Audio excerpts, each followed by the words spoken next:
When a data center is coming to your community, it's too good to be true. In 20 years, we may look back and go like, I'm not sure we should have done that. But right now, it feels right. All over the country, states and local governments have been rolling out the red carpet for data centers. America's newest boom towns aren't mines, they're data centers. Nothing less than a digital gold rush. Driving that is AI. They're offering huge tax breaks and other financial incentives to developers and tech companies. See, this the thing, guys. No company ever gonna tell you about the bad side first. They're always gonna sell you the dream. Jobs, money, opportunity, all that. Cause let's be honest, this benefits them too. And I'm not saying data centers are automatically bad or nothing, but whenever people suddenly get this excited about something this fast, I don't know, bro. I can't help but to be skeptical. Cause usually when everybody winning, somebody getting played.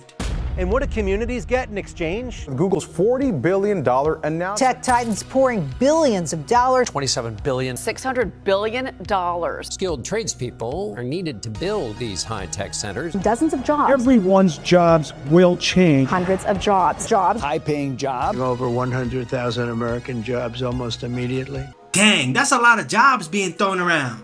And don't get me wrong, I'm not gonna suddenly buy into this. At the end of the day, all these jobs are connected to building the data centers. And those data centers are the things powering AI. Like dog, when you really think about it, we're basically building the infrastructure for something that can end up replacing a lot of human work later on. And it's like, yeah, obviously I'm happy people getting jobs, especially with how the economy been lately. But where does this really go? But is that actually true? They take great care of us. They pay travel. They give us per diem. A cluster of data centers in your community may not provide you any benefit whatsoever. And I traveled from my home state of Oregon, which has seen mass layoffs and disappearing tax revenue. Breaking news. Intel announced that it would be laying off more than 500 people. That number has since jumped to nearly 2,400 people. You know what the worst part about getting laid off is? Bro, life don't pause for you. Rent still due, bills still keep coming in. The scary part is a lot of these companies will cut hundreds or even thousands of people loose like they're just numbers on a screen. Meanwhile, everybody else gotta sit there stressed thinking like, damn, what if I'm next? What if I gotta start all over again? How am I supposed to keep everything together? That's why stuff like this always hits different to me. Cause when these companies make these huge decisions, regular people are usually the ones that gotta deal with the fallout. People that need an automotive shop or that are going to open an electrical firm or a small computer firm, they look at that land price and they're completely out of the market. Not only are they driving away other businesses, data centers are driving up costs too.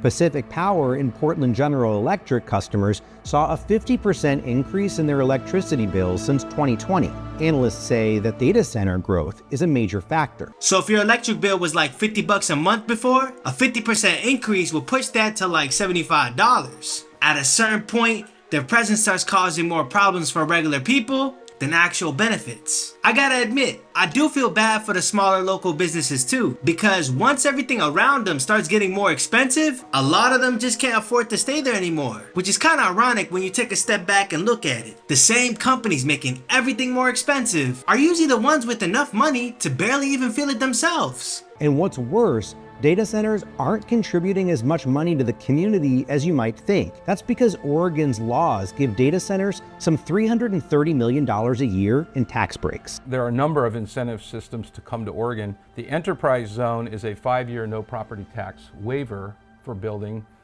industrial or building jobs. Out of that comes schools, parks, fire, police, municipal. We've lost that revenue for 5 years. I'm not gonna lie, this kind of feels like the state getting finessed. You got these billion-dollar companies coming in, building all these giant data centers, getting huge tax breaks. And the state basically hoping on their presence alone is gonna somehow make the area more valuable long term. But I'm sorry, bro. Nobody gonna choose where they wanna live based off data centers. Nobody waking up like, yo, they got servers over there. I gotta move there ASAP. That's why this whole situation feels weird to me. The state could have all this money coming in and using that money to help the communities there. But instead, they're basically letting all these companies slide, hoping it pays off later. That's wild.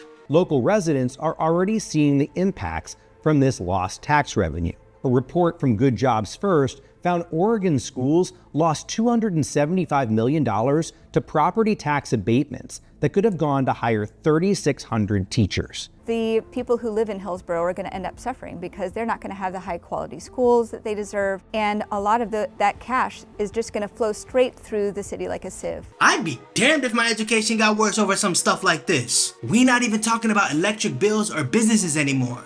Schools are losing money too. Dang, the effects are starting to spread way past just tech companies and data centers at this point. It's starting to affect kids that probably don't even know what a data center is. Driving around the area, it's clear that the construction of these massive data centers has created a demand for temporary construction jobs in Oregon. I was studying to be a CNA and randomly decided I'm gonna go be an electrician because those data centers look busy. It was a really good idea. I make a lot of money, it was great, but I don't know if it's gonna last very long. I think after we get them up, they don't need us anymore. Get your money, girl, for real. You and everybody around you. Stack that money up while it's still there. But let's just keep it real for a second. Building a data center takes way more people than maintaining one. So once those data centers actually finished, what y'all gonna think gonna happen next? They not gonna need the same amount of workers forever. Maybe might just keep a few people around for maintenance and stuff like that. But after the main project done, a lot of those jobs probably gone too. Google announced it's investing $40 billion towards 3 new data centers in Texas. We are excited that our data center and energy investments are going to create jobs. Google currently employs thousands of Texans, and we support countless more jobs across the state through our work with local businesses. Texas will be the centerpiece for AI data centers for Google in the entire world. This is exactly what I was talking about earlier. Texas really trying to become one of the biggest AI and data center hubs in the world right now. They going all in on this. I don't know, bro. That kind of feels risky to me. Like, who would want to place a state's economic future in the hands of these big tech corporations? Especially when these companies can change direction, cut people's jobs, or move on whenever it benefits them. Sometimes you gotta ask yourself, who's really calling the shots? Apartments are almost 100% occupied, with rents increasing 20% in the last year. Thousands of residents like Honesty, who works as a home health aide in Abilene, can't find a place to live. She is one of 1,000 people in Abilene who have received a housing voucher from the city's housing authority, but can't find a landlord willing to take it, with data center workers driving up the rent. If you ever wondered why some people end up homeless, stuff like this honestly might be part of the reason too. And obviously every person's situation is different. Sometimes it's drugs, sometimes it's mental health, sometimes people just fall on hard times. But when rent starts shooting up this fast, a lot of regular people simply just can't keep up. When I hear about somebody in a city like Abilene can't even find a place to live anymore, that's actually sad. That's actually very sad. Economics researcher Michael Hicks decided to study the rise of data centers in Texas to understand what communities are actually getting in return for massive tax abatements. He published his report on Substack. So what did he find? They're not creating jobs, they're not adding income, they're not providing tax revenue to Texans to build schools, to maintain their road network, or to improve their electric infrastructure, which is a problem in the state. I think even if these companies wanted to allocate some money toward these communities, it would probably go against what corporations usually care about most, which is protecting profits and keeping costs low. And honestly, that's probably why a lot of these communities end up disappointed later on. Everybody gets sold this huge vision in the beginning, but corporations are always going to prioritize what benefits the corporation first. Anything against that is probably going to feel counterproductive to them.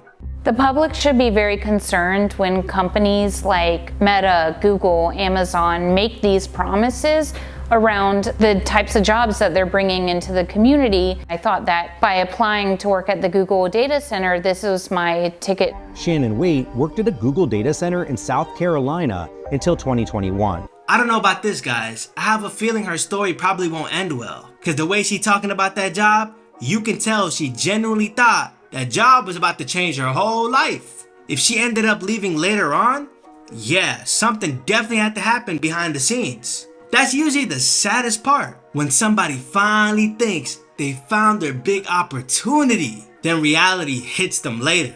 I was contracted through Adecco, which is a large contracting agency working on Google servers, Google computers in the data center. Shannon had high hopes it would turn into a full-time gig.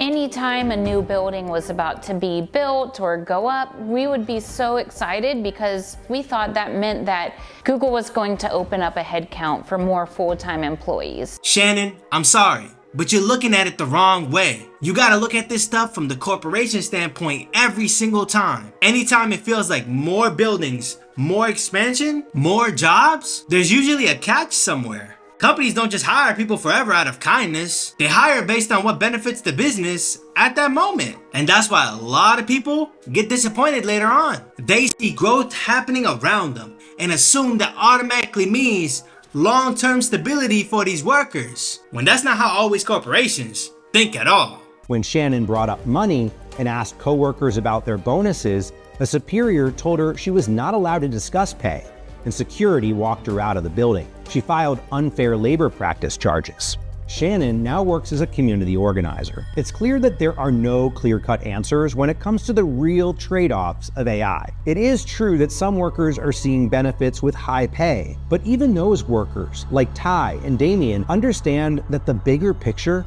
is a lot darker. Yeah, I actually experienced stuff like that in my old job too. We was low-key comparing pay, talking about who was making more, who was making less. Whole time, some people doing the exact same job with the same amount of experience, getting paid way differently. But if y'all worried about jobs right now, man, wait till y'all find out some companies are hiring without even having real jobs available.